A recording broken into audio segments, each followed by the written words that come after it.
हमारी सोच में कितनी ताकत होती है।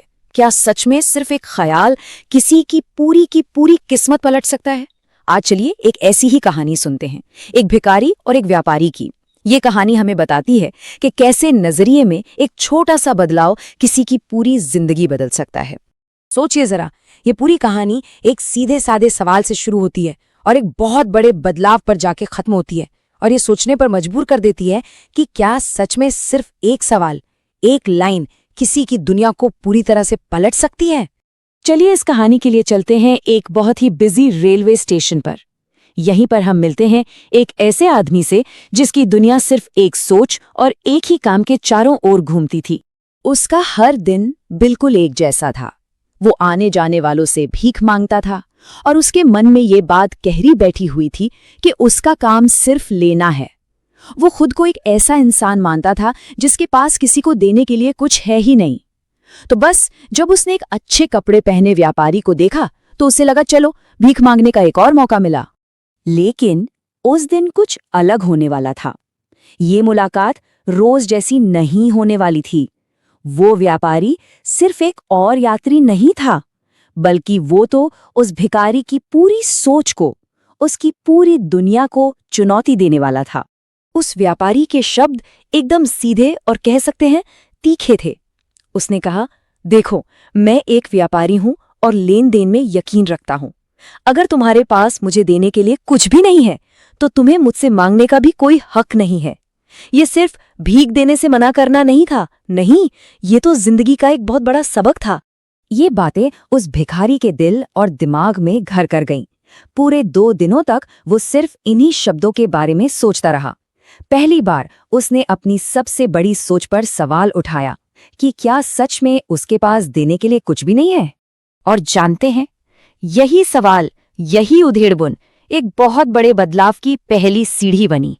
अब सिर्फ सोचने का नहीं, बल्कि कुछ करने का वक्त आ गया था। सबसे पहले तो उसके मन में वही पुरानी बात आई, मैं तो एक भिखारी हूं, मैं किसी को क्या दे सकता हूं भला। लेकिन फिर उसने अपने आसपास नजर दौड़ाई और उसने देखा कि स्टेशन के पास ही कितने खूबसूरत फूल खिले हुए हैं। और बस वहीं से उसके दिमाग में एक नया आइडिया आया। उसने तय किया कि आज से जो भी उसे कुछ देगा वो बदले में उसे एक फूल देगा। और पता है क्या हुआ? इसका असर तो कमाल का था, बिल्कुल हैरान कर देने वाला। बदलाव तुरंत दिखने लगा। जैसे ही उसने फूल देना शुरू किया, लोग उसे और भी ज्यादा पैसे देने लगे। उसे पहले से कहीं ज्यादा मिलने लगा। क्यों? क्योंकि अब वो सिर्फ ले नहीं रहा था, वो एक लेन देन का हिस्सा बन गया था। इस एक छोटे से बदलाव ने उसकी जिंदगी की पूरी दिशा ही बदल दी। और फिर एक दिन उसकी मुलाकात उसी व्यापारी से हुई जिसने ये सब शुरू किया था। और ये मुलाकात उसके इस बदलाव पर एक पक्की मोहर लगाने वाली थी। जब उसने उस व्यापारी को दोबारा देखा तो इस बार भिखारी ने बड़े गर्व से उसे एक फूल दिया। व्यापारी ये देखकर बहुत खुश हुआ और उसने वो शब्द कहे जिसने उसकी पहचान हमेशा के लिए बदल दी। उसने कहा, अरे वाह, आज तो तुम भी मेरी तरह एक व्यापारी बन गए हो। व्यापारी के इन शब्दों से जैसे उसके दिमाग की बत्ती जल गई। उसे एहसास हुआ कि वो अब भिखारी है ही नहीं, लोग उसे खैरात नहीं दे रहे हैं, वो उसके फूलों की कीमत चुका रहे हैं। वो ले नहीं रहा, वो बेच रहा है। क्या कमाल का बदलाव है ना? उसकी पहचान एक भिखारी से एक व्यापारी की हो चुकी थी। और बस इस नई पहचान ने उसकी दुनिया ही बदल दी। उसने भीख मांगना तो पूरी तरह से छोड़ दिया और अपना सारा ध्यान फूलों के काम पर लगा दिया।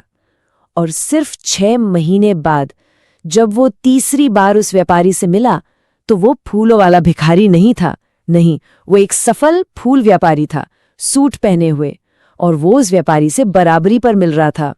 तो इस पूरी कहानी का निचोड़ क्या है? इससे हमें क्या सीखने को मिलता है?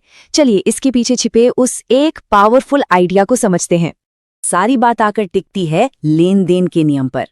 वो व्यापारी दुनिया के इस सबसे बेसिक नियम को समझता था कि कुछ पाने के लिए पहले कुछ देना पड़ता है।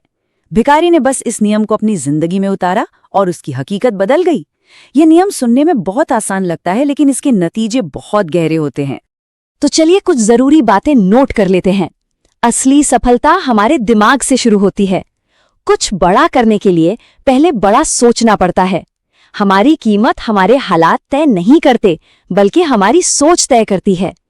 किसी भी काम की नींव होती है वैल्यू देना, और सबसे बड़ी बात, जब हम खुद को देखने का तरीका बदलते हैं तो हमारी असलियत खुद ब खुद बदल जाती है। अपनी आखिरी मुलाकात में उस आदमी ने व्यापारी से जो कहा, वही इस कहानी का सार है। उसने कहा, जब मैं फूल बेच रहा था तब भी मैं अपनी नजरों में भिखारी ही था। आपने मुझे एहसास दिलाया कि मैं असल में कौन हूं। मतलब सबसे बड़ा बदलाव बाहर नहीं, अंदर हुआ था। और ये कहानी हमें एक बहुत ही जरूरी सवाल पर लाके छोड़ती है। उस भिखारी को देने के लिए फूल मिल गए। हम सबके पास देने के लिए कुछ न कुछ होता है।